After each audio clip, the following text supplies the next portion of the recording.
कटहर के कोआ उनके पतारी पारो सोरामा, कटहर के कोआ उनके पतारी पारो सोरामा।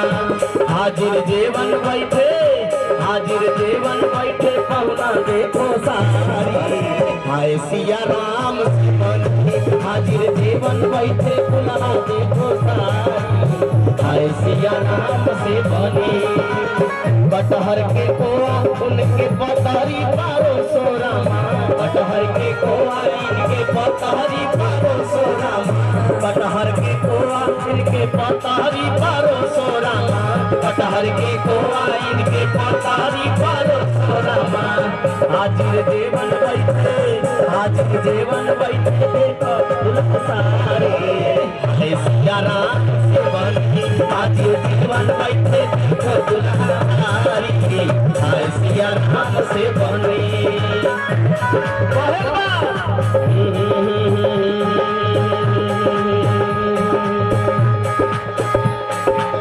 सब बतिया के, सब बतिया हवन के भइल बा बोला हटे, भइल बा बोला हट हो, भइल बा बोला हटे, बनल बा व्यंजन देखी भइल बा बोला हटे, भइल बा बोला हट हो भइल।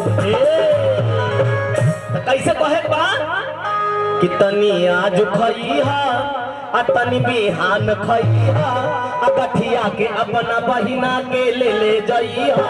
खाला खाला खाला खाला रे राम तब जइहा, खाला खाला खाला खाला रे राम तब जइहा, खाला खाला खइहा तनी बिहान खइहा, गठिया के अपना बीबी के ले जइहा। निकियाला गठियाला गठियाला रे राम तब जइहा, खाला खाला खाला रे राम तब जइहा, खाला खाला।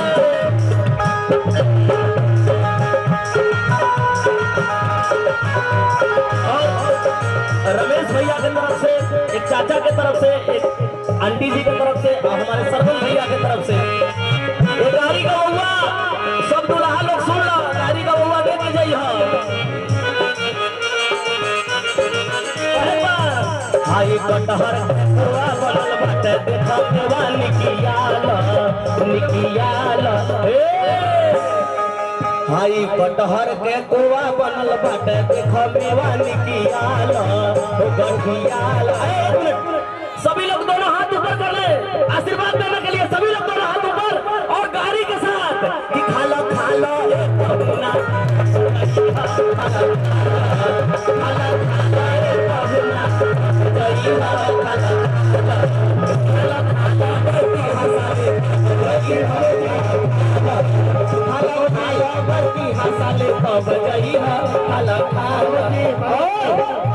मनोज जी राजेश त्रिपाठी बनौने व्यंजन, क्योंकि बिटिया तरफ से है राजेश त्रिपाठी जी।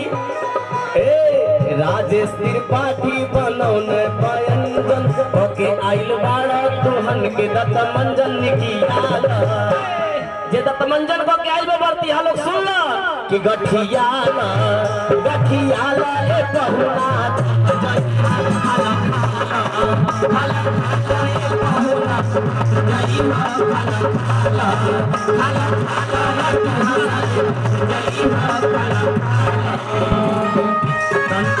तनी आज खइहा तनी बिहान खइहा, गठिया के अपना दीदी के ले जइहा।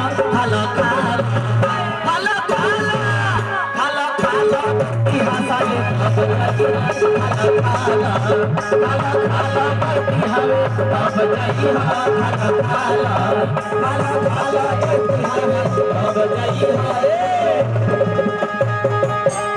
गोला गोला गोला बढ़ल गए, उड़वा नहीं उड़वा हो गया।